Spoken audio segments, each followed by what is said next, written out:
नमस्कार, news watch India देख रहे हैं आप। मैं हूं आपके साथ सुरभि राजपूत। बुलेटिन की शुरुआत करेंगे। प्रधानमंत्री नरेंद्र मोदी ने सिंगापुर के प्रधानमंत्री लॉरेंस वोंग के साथ प्रतिनिधिमंडल स्तर की वार्ता की। क्या कुछ इस बैठक में हुआ है, आइए आपको दिखाते हैं। तो राजधानी दिल्ली में केंद्रीय मंत्री अश्विनी वैष्णव ने एटीएल की उन्नत लिथियम आयन सेल निर्माण सुविधा का उद्घाटन किया है। इस दौरान उन्होंने जीएसटी रिफॉर्म को लेकर भी खुशी जताई है। साथियों, कल की सबसे अच्छी खबर सबसे पहले आपको सुनाना चाहूंगा। ध्यान है, कल की अच्छी खबर,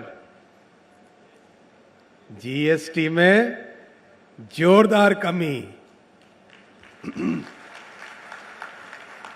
बहुत जल्दी अभी नवरात्रि आ रही है।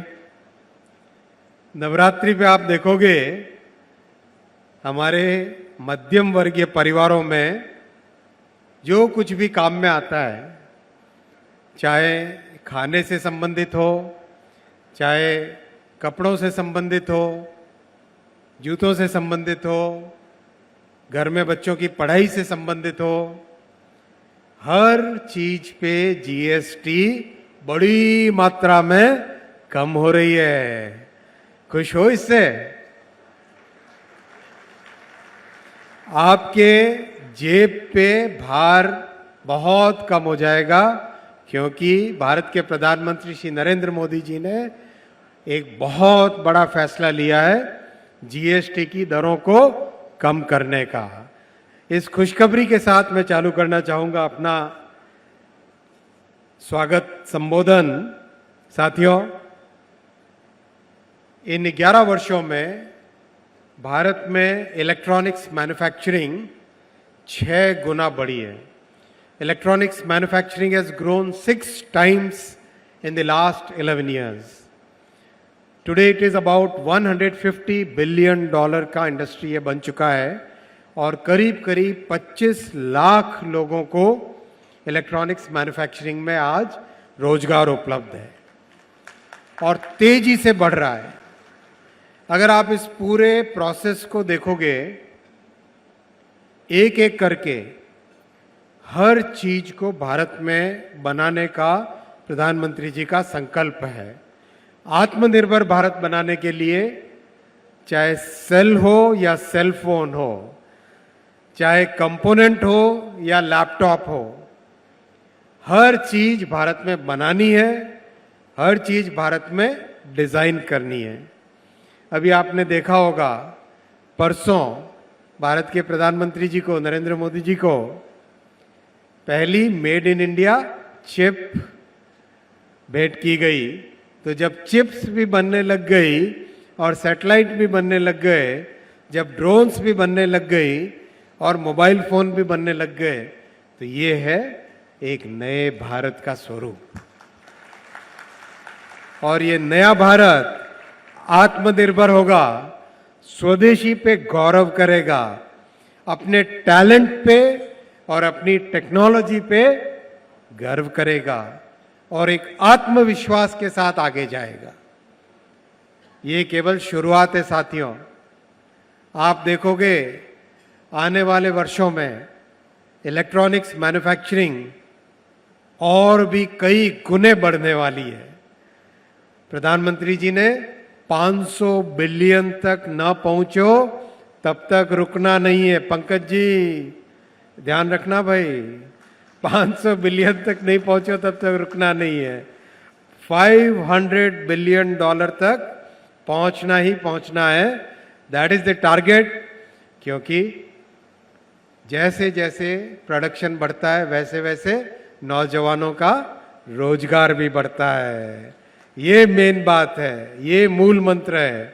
इसीलिए प्रोडक्शन को बढ़ाना है, इन्वेस्टमेंट को बढ़ाना है, ताकि नौजवानों का रोजगार बढ़े। तो वहीं सूबे के मुखिया योगी आदित्यनाथ ने बीच संबोधन में रवि किशन की चुटकी ले ली और ऐसा सवाल पूछा कि वहां पर सभी जनता हंसने लग गई। क्या कुछ कहा उन्होंने, आइए आपको सुनाते हैं। उत्तर प्रदेश के किसी भी नौजवान के सामने, उत्तर प्रदेश के किसी भी नागरिक के सामने अपनी पहचान को छुपाने का संकट भी नहीं है और अपने ही जनपद में, अपने ही गांव और अपने ही घर में उसको नौकरी की गारंटी भी मिल रही है। और ये लगातार गीड़ा में हो रहा निवेश इस बात की गारंटी देता है। एक तरफ निवेश होगा, दूसरी तरफ जो निवेश होगा वह पर्यावरण के अनुकूल निवेश होगा। पर्यावरण के सुरक्षा को ध्यान में रख करके निवेश होगा। पर्यावरण के मानकों को पालन करते हुए निवेश होगा। सीटीपी का निर्माण, जो भी यहां पर औद्योगिक कचरा निकलता था, वह औद्योगिक कचरा अब प्रदूषण का कारण नहीं बनेगा। हमारी आमी नदी को, राप्ती नदी को अब प्रदूषित नहीं होना पड़ेगा, बल्कि सीटीपी के माध्यम से जो भी इम्प्लुएंट इससे निकलेगा उन सब का ट्रीटमेंट होगा और ट्रीटमेंट के बाद वह पानी फिर से उद्योग में भी इस्तेमाल हो सकता है, खेती के लिए भी इस्तेमाल हो सकता है, और साथ साथ अगर नदी में भी गिरता है तो उसके कारण कहीं पर भी कोई प्रदूषण नहीं होना है। यह पहली बार गीडा में पिछले दशकों से, पिछले 35 वर्षों से गीडा में काम चल रहा है, लेकिन सीटीपी के निर्माण का कार्य, आज उसका शिलान्यास का कार्यक्रम भी यहां पर संपन्न हो रहा है। प्लास्टिक पार्क में केंद्रीय पेट्रोकेमिकल इंजीनियरिंग एवं तकनीकी संस्थान के स्किल डेवलपमेंट का, सीपेट के स्किल डेवलपमेंट का यह कार्यक्रम भी 5 एकड़ क्षेत्रफल में प्रारंभ होने जा रहा है और इसका भी आज यहां पर कार्यक्रम यहां पर उपलब्ध करवाया गया है। अब यहां का युवा इस प्लास्टिक पार्क में सर्टिफिकेट का, डिप्लोमा का और डिग्री का कोर्स करके यहीं पे नौकरी प्राप्त कर सकता है, या देश के अंदर और दुनिया के अंदर नौकरी उसके लिए हाथ में रखी होगी। कहीं भी जाएगा उसके लिए नौकरी की एक बौछार होगी। आज यहां पर जो कार्य प्रारंभ हो रहे हैं उन सब में जो मैंने पहले भी कहा कि 3 इकाइयां 1200 करोड़ रुपए की निवेश की परियोजनाओं का आज इनका लोकार्पण भी यहां पर किया जा रहा है, जिसमें Technoplast packaging private limited, Omflex industry private limited, Gajanan Polyplast, इन सबको मिलाकर के यह निवेश यहां पर हो रहा है और यह भी सैकड़ों नौजवानों के लिए नौकरी की एक नई संभावनाओं को लेकर के आया है। इसके साथ ही यहां पर गीडा सेक्टर में APL Apollo tubes, Greentech private limited के द्वारा और कपिला कृषि उद्योग के लिए भी 640 करोड़ रुपए की लागत का यह एक निवेश यह भी आया है, जिसके माध्यम से 1200 से अधिक नौजवानों के लिए नौकरी इसके माध्यम से अकेले गीडा उपलब्ध करवाएगा। तो प्रधानमंत्री की मां पर इंडिया ब्लॉक के कार्यकर्ताओं के द्वारा की गई अभद्र टिप्पणी के विरोध में एनडीए ने बिहार बंद का आह्वान किया है। इस बंद का असर सुबह से ही साफ तौर पर देखा जा रहा है। पटना की सड़कों पर एनडीए कार्यकर्ताओं और नेताओं की भारी भीड़ उमड़ पड़ी है। महिला कार्यकर्ता भी सड़कों पर उतरकर जोरदार नारेबाजी करती हुई नजर आई और इस मामले में इंडिया ब्लॉक के शीर्ष नेताओं से माफी की भी मांग की गई है। प्रधानमंत्री की मां पर इंडिया ब्लॉक के कार्यकर्ताओं द्वारा की गई अभद्र टिप्पणी के विरोध में एनडीए ने बिहार बंद का आह्वान किया है। इस बंद का असर सुबह से ही साफ तौर पर देखा जा रहा है। पटना की सड़कों पर एनडीए कार्यकर्ताओं और नेताओं की भारी भीड़ उमड़ पड़ी है।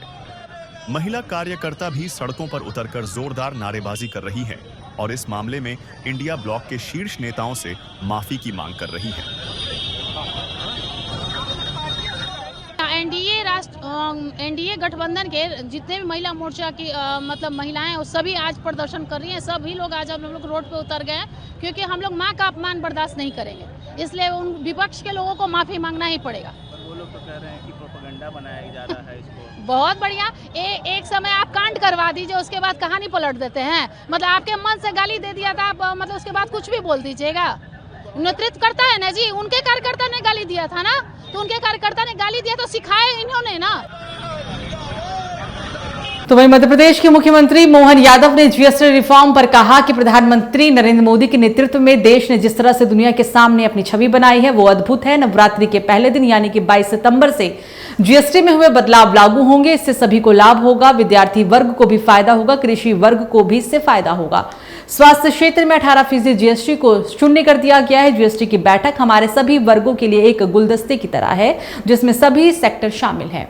इससे सभी को फायदा होगा, लघु आयोग समेत सभी वर्गों को इससे फायदा होगा और ये एक ऐतिहासिक फैसला है।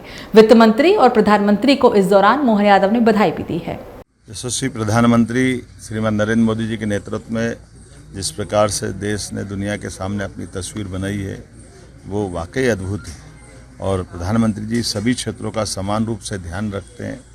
वैश्विक उथल पुथल के भरे माहौल में भी वो अपने देशवासियों का, उद्यमियों का, गरीब से गरीब आदमी का, हेल्थ सुविधाओं का, प्रत्येक का ध्यान रखते हैं। जैसा कि उनने 15 अगस्त के अपने लाल किले की प्राचीर से उद्बोधन में कहा था कि अगले समय में बहुत अच्छी सुविधा मिलने वाली है, बहुत अच्छी सौगातें मिलने वाली है।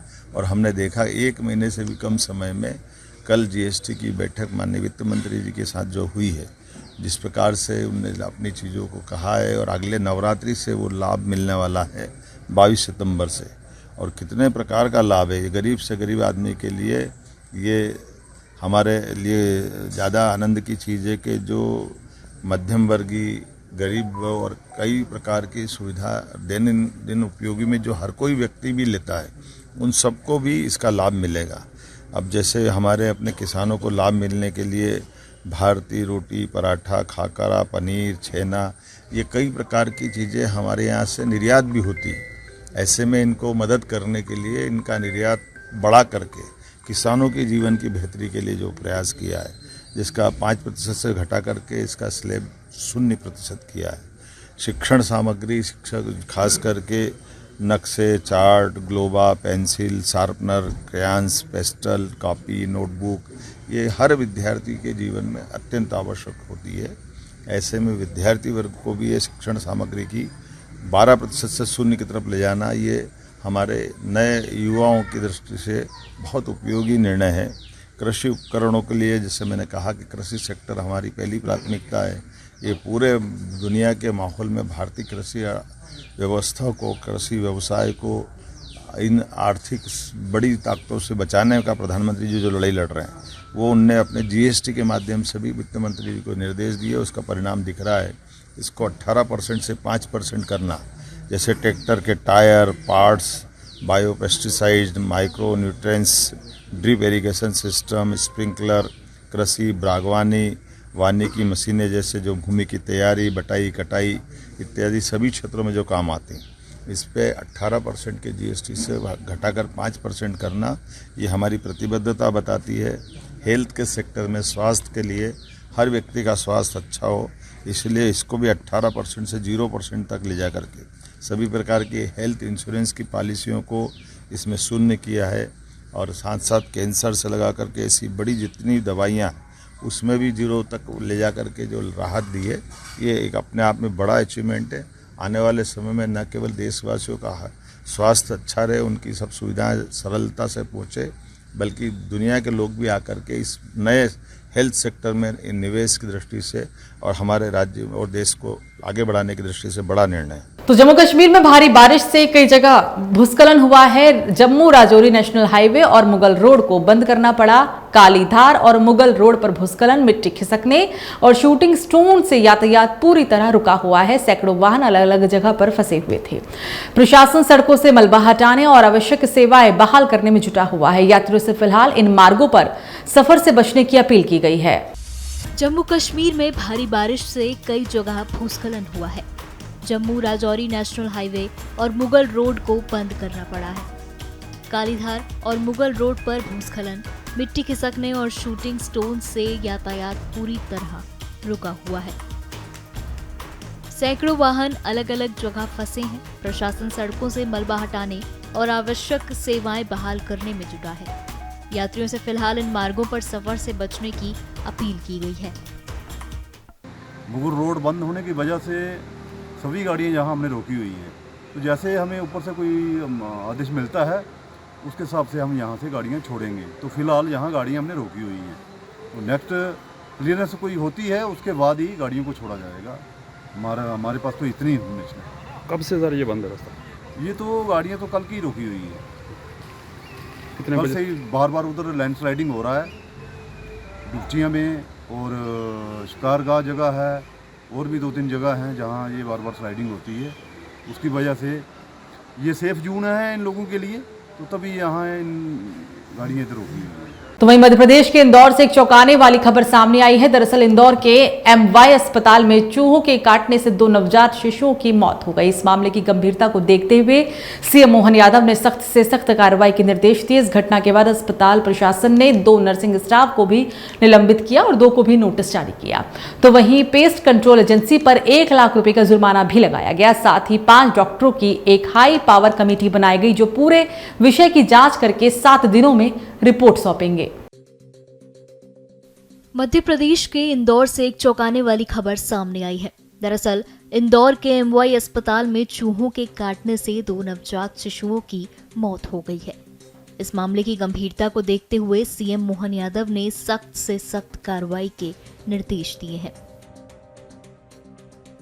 हमारी सरकार कोई लापरवाही बर्दाश्त नहीं करेगी। मैंने निर्देश कलेक्टर को जारी किए हैं और हेल्थ डिपार्टमेंट के पीएस को भी बता दिया है, तो हेल्थ मंत्री से भी कहा है कि वो इस पर कार्रवाई करें।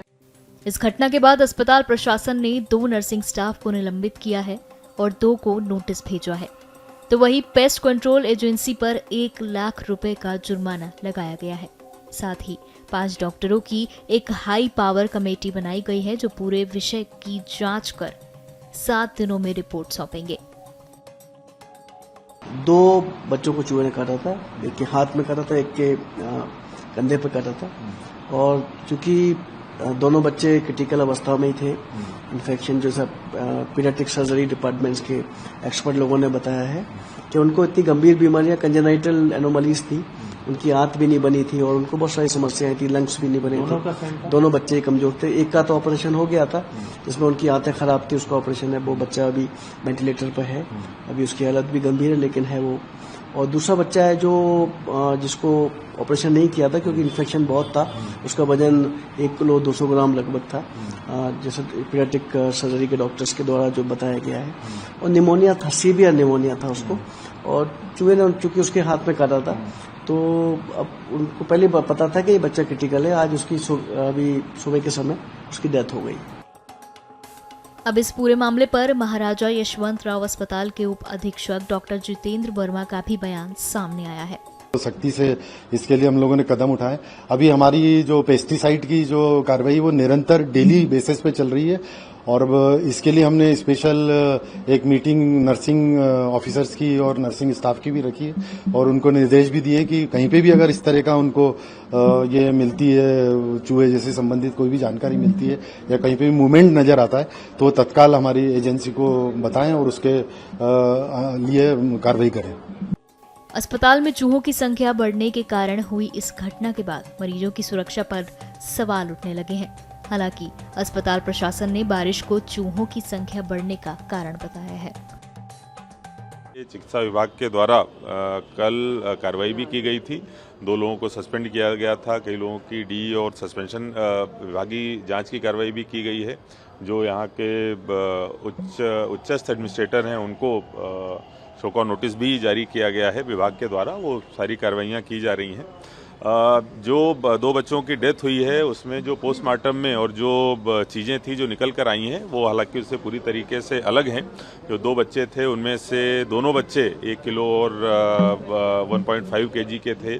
एक बच्चे को मल्टीपल ऑर्गन फेलियर था, दूसरे बच्चे का जो इंटेस्टाइन थी वो नहीं डेवलप हुई थी। तो जो पोस्टमार्टम में और जो क्लिनिकल तरीके से चीज़ें निकल के आई हैं वो अलग हैं, लेकिन जो चूहे वाली घटना है निश्चित रूप से उसकी पुनरावृत्ति ना हो और क्या इसके लिए करेक्टिव मेजर्स लिए जा सकते हैं उस संबंध में मेरे द्वारा भ्रमण किया गया है कि क्या किसी थर्ड पार्टी के ऑडिट के संबंध में के द्वारा स्थिति को और सुधारा जा सकता है जिससे भविष्य में इस प्रकार की घटना ना हो।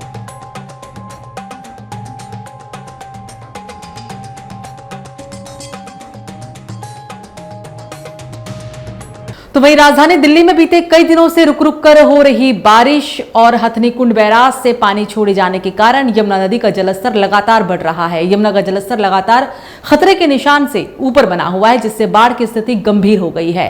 यमुना के बढ़ते जलस्तर को देखते हुए प्रशासन ने लोगों को अलर्ट कर दिया है। राजधानी दिल्ली में बीते कई दिनों से रुक रुक कर हो रही भारी बारिश और हथनी कुंड बैराज से पानी छोड़े जाने के कारण यमुना नदी का जलस्तर लगातार बढ़ रहा है।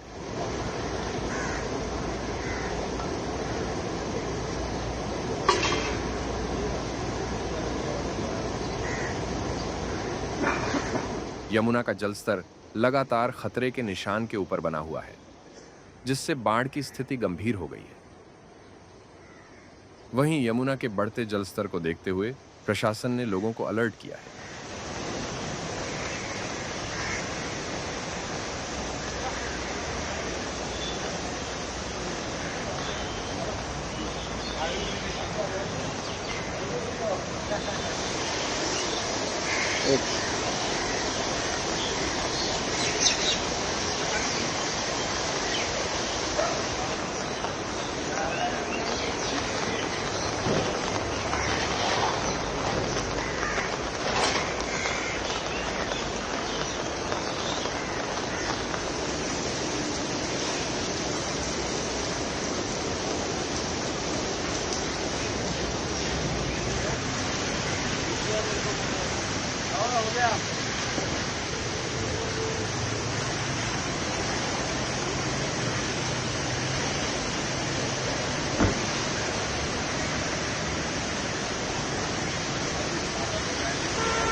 तो मानसून की बारिश से उत्तर भारत बेहाल है। मैदान से लेकर पहाड़ तक हर जगह हाहाकार मचा हुआ है। मूसलाधार बारिश ने हर जगह कहर बरपाया हुआ है। राजधानी दिल्ली भी इन दिनों लगातार बारिश और बाढ़ से जूझ रही है। ऐसे में दिल्ली के अलीपुर थाना क्षेत्र के अंतर्गत राष्ट्रीय राजमार्ग पर फ्लाईओवर का एक हिस्सा भारी बारिश के कारण धंस गया। बारिश के बाद फ्लाईओवर पर एक बड़ा गड्ढा बन गया, जिसमें एक ऑटो भी फंस गया। हादसे में ऑटो रिक्शा का ड्राइवर घायल हो गया, उसे पास के अस्पताल में भर्ती करवाया गया है। मॉनसून की बारिश से उत्तर भारत बेहाल है। मैदान से लेकर पहाड़ तक हर जगह हाहाकार मचा हुआ है। मूसलाधार बारिश ने हर जगह कहर बरपाया है। राजधानी दिल्ली भी इन दिनों लगातार बारिश और बाढ़ से जूझ रही है। ऐसे में दिल्ली के अलीपुर थाना क्षेत्र के अंतर्गत राष्ट्रीय राजमार्ग पर फ्लाईओवर का एक हिस्सा भारी बारिश के कारण धंस गया। बारिश के बाद फ्लाईओवर पर एक बड़ा गड्ढा बन गया, जिसमें एक ऑटो फंस गया। हादसे में ऑटो रिक्शा का ड्राइवर घायल हो गया है, उसे पास के अस्पताल में भर्ती कराया गया है।